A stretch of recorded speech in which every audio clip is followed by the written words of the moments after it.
Welcome back to another explainer. Today, we're diving into something we all just completely take for granted.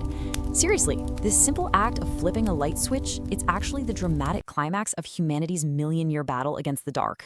So picture this. You wake up tomorrow and you realize your phone is dead because you couldn't charge it. You look outside and the streetlights, they never turn on. Hospitals, airports, factories, they all just shut down. I really want you to picture a completely paralyzed, pitch-black modern world. What actually happens when the sun sets? Well, for 99.9% of human history, that absolute pitch-black darkness wasn't some crazy dystopian apocalypse. It was the everyday, unavoidable reality for every single ancient civilization. Once the sun dipped below the horizon, the day was over. Life literally stopped until we finally learned to control the night. Part 1, humanity's first artificial light. It's wild to think about how incredibly slow our early progress actually was. I mean, we start with raw, crackling fire way before 10,000 BC. But fire was dangerous. It was smoky, and you couldn't exactly carry a bonfire around with you. It took thousands of years just to evolve from a dangerous campfire to small clay oil lamps around 4500 BC, and then finally to the simple candle around 3000 BC. Think about the genius mechanics happening inside a simple, ancient clay oil lamp. Instead of just setting a whole puddle of olive or sesame oil on fire all at once, they placed a cotton wick inside. That wick absorbs the liquid upward through this super cool process called capillary action. So only the tiny bit of oil at the very tip actually burns. That single, brilliant piece of physics allowed ancient civilizations to extend their productive hours without having to constantly dump in more fuel. Now, as clever as oil lamps were, they were still pretty messy, right? Which brings us to the candle. And this perfectly illustrates how lighting literally divided the ancient world by class. You had tallow candles, which used cheap animal fat and made your house smell like burning meat every night. Meanwhile, the luxury option, beeswax, burned beautifully clean but was so incredibly expensive that only royalty and the church could actually afford to light their halls with it. Part 2, the Industrial Gaslight Revolution. So, as cities boomed and 24-hour factories popped up, we suddenly demanded massive citywide illumination. Engineers had this completely wild idea. Instead of carrying fuel to the lamp, what if we piped the fuel right to it? Gas produced from heating coal traveled through these highly complex underground networks to feed street lamps. Lamplighters ignited them every single evening, which officially gave birth to urban nightlife. But man, this came with a terrifying cost. You had constant explosive risks, toxic leaks, and deadly carbon monoxide poisoning just waiting to happen. Part 3, the birth of the bulb. At this point, humanity was literally playing with fire inside our own homes. So, the greatest scientific minds of the 19th century asked a seemingly impossible question. Could we create an electric light without relying on combustion entirely? Well, it started with raw, terrifying power. Back in 1802, a scientist named Humphry Davy connected 2 carbon rods to a massive battery. The electricity violently jumped across the gap, creating an electric arc. It was this blinding, violently bright, white-hot light that was far too noisy and intense for an average living room, but hey, it proved electric light was possible. But to actually tame that wild power, we have to skip ahead to 1879 with Thomas Edison and Joseph Swan, and they faced a massive hurdle. 3,000 degrees Celsius. When they passed electricity through a thin carbon filament, it got so incredibly hot that if even a tiny bit of oxygen was present, the filament would instantly burst into flames and turn to ash. This is exactly why that delicate glass bulb had to contain a total vacuum.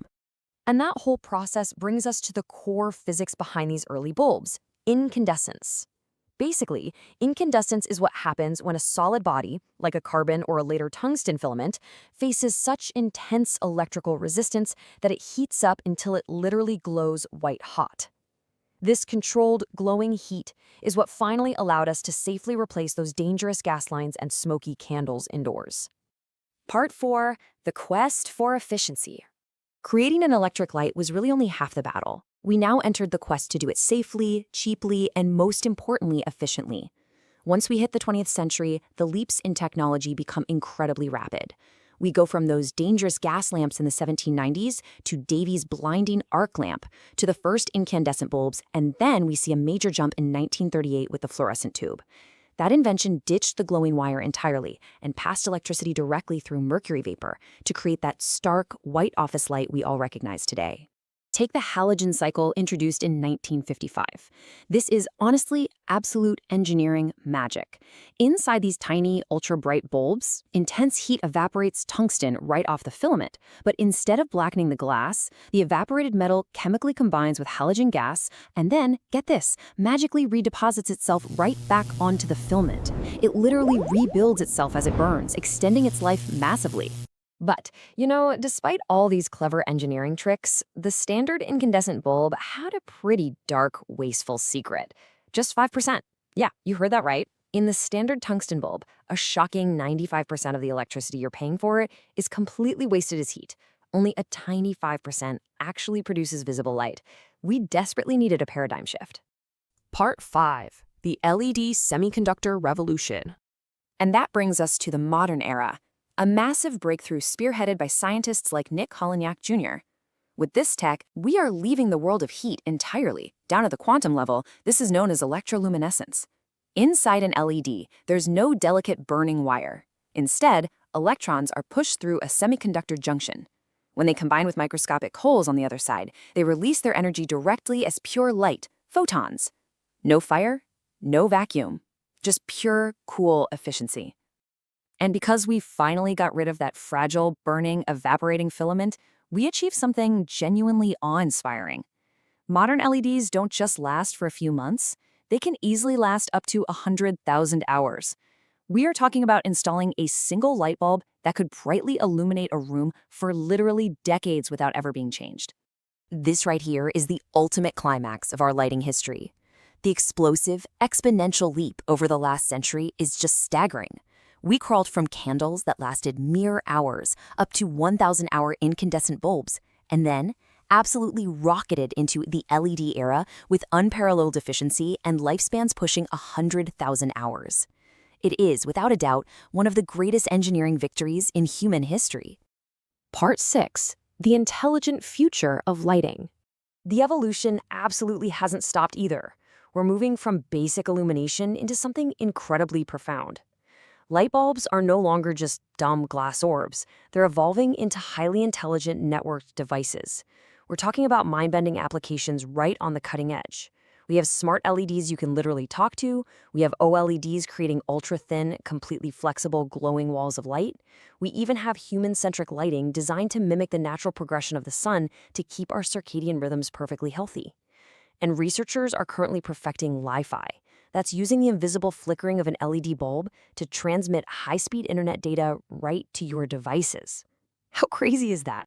It brilliantly illustrates how far we've truly come from holding a burning stick in a dark cave. I want to leave you with this final, provocative thought to ponder. What does our future look like when the light sources all around us are no longer just for seeing in the dark, but become the very data streams that help us communicate, think, and even heal? Think about that the next time you simply flip a switch. Thanks for watching this explainer, and keep learning.